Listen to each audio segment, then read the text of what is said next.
And welcome to Football.com's College Football Summer School. My name is Aaron Morse, joined by Matt Pfeiffer and Viera Green for episode 2 of Summer School. And let's talk a little bit first about some off-the-field issues. The Ed O'Bannon case is going to trial June 9th, so it's coming up, guys. Viera, what are your thoughts on this case? Who do you think has the edge, and how could this change college football?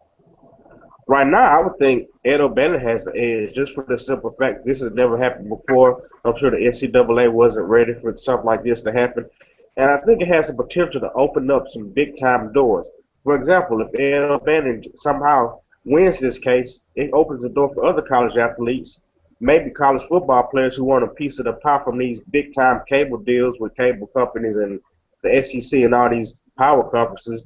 They may have some precedent to say, hey, let us get some of that since these other athletes are getting paid from these video games using our namesakes and images. So it definitely has the potential to be game breaking. Matt, do you think that Ed O'Bannon's probably going to win this case? And what if he doesn't? Where do they go from there? Then you think?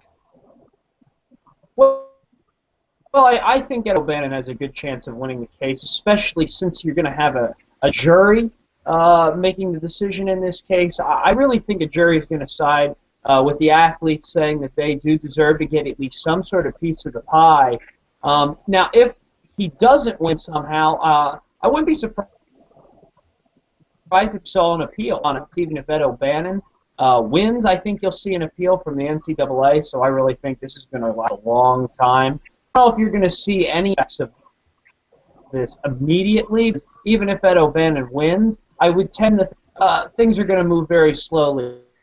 A lot of the athletes are probably going to tread carefully and make sure that there's some of these monetary benefits because you don't know, they could all also be taken away depending on how a higher court, maybe a federal district court or whatnot, may decide. Yeah, it should be interesting. This will definitely, I don't think, will end with one trial. So we'll see how it goes. And looking at more on the field stuff, I read an article this week about Florida State's unique workout program they brought in from like Australia. Matt, do you think this really gives them any sort of edge? Is this the future? These unique workout programs?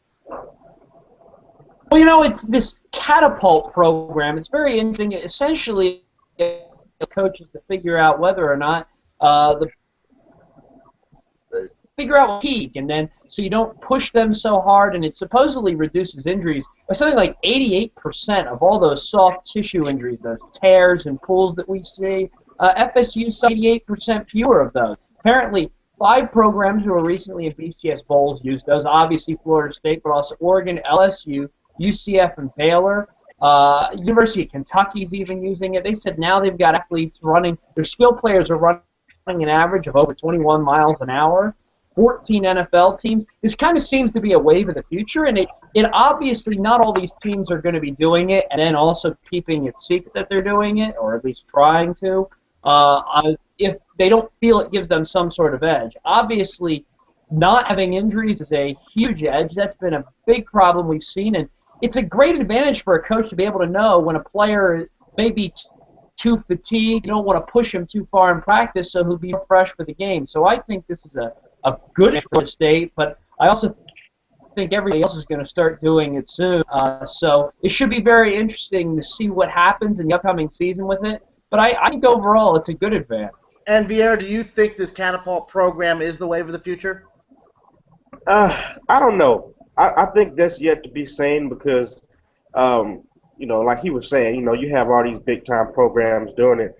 But one thing I do like is the safety issues of it. You get to monitor a player. If he's overexhausted, that may limit some of these unfortunate deaths we've seen on the field with players being overexhausted, heat exertion, that kind of thing. So I think from that aspect, I like it.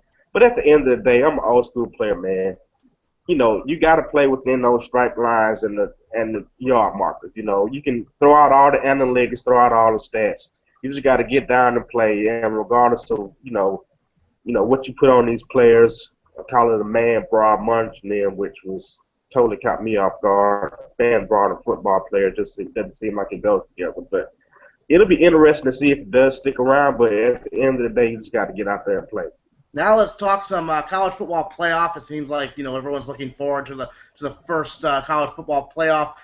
Some coaches might be suited better for it than others. Vier, who do you think is a coach who might thrive in that playoff situation, and who's one do you think might struggle? One coach I think that can thrive is a coach who's thrive with the BCS. And I would have to say Nick Saban, because just the way he goes out and prepares his players, he's going to tell them, this may be a playoff game, but this is going to be just like a regular game for us. We're going to train, we're going to prepare. Nothing special about this game.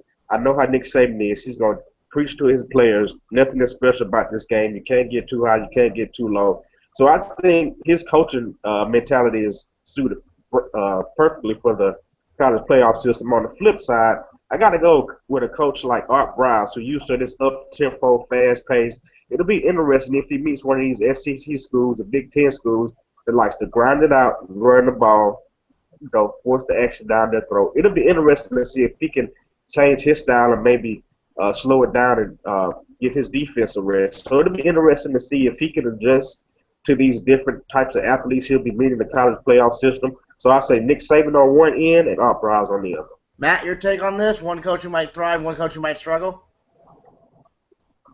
Well, I'll tell you, Vieira, he took my two top picks right away. But you know what? I 100% agree with him. But you know what? I'll throw in two more guys who I think will do really well. I think any guy in the SEC, like Les Miles. I think Les Miles will do very well. You're coaching in the toughest conference in college football right away, and so every week is like a playoff for them. So I think going into that this 14 playoff, I think I'll see you under Les Miles very well. I think Urban Meyer also would do very well at Ohio State in that situation, despite what we saw at the end of the year this past year. I don't really see that happening too often going forward with a guy like Urban Meyer. A guy who I think might struggle, I'll go back to the Big Ten, though. I think Brady Hoke at Michigan.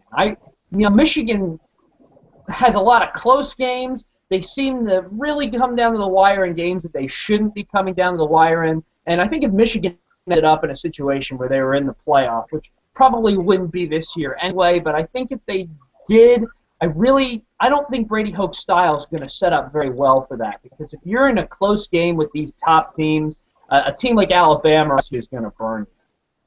And Brady Hoke, some people are saying he's on the hot seat anyway, so he better make that playoff fairly soon, or he might not be around much longer there at Michigan. All right, Vier Green, Matt Pfeiffer, thank you so much for joining us here on the College Football Summer School. Hope you guys learned something here, and we'll catch you next time. Thanks so much for tuning in.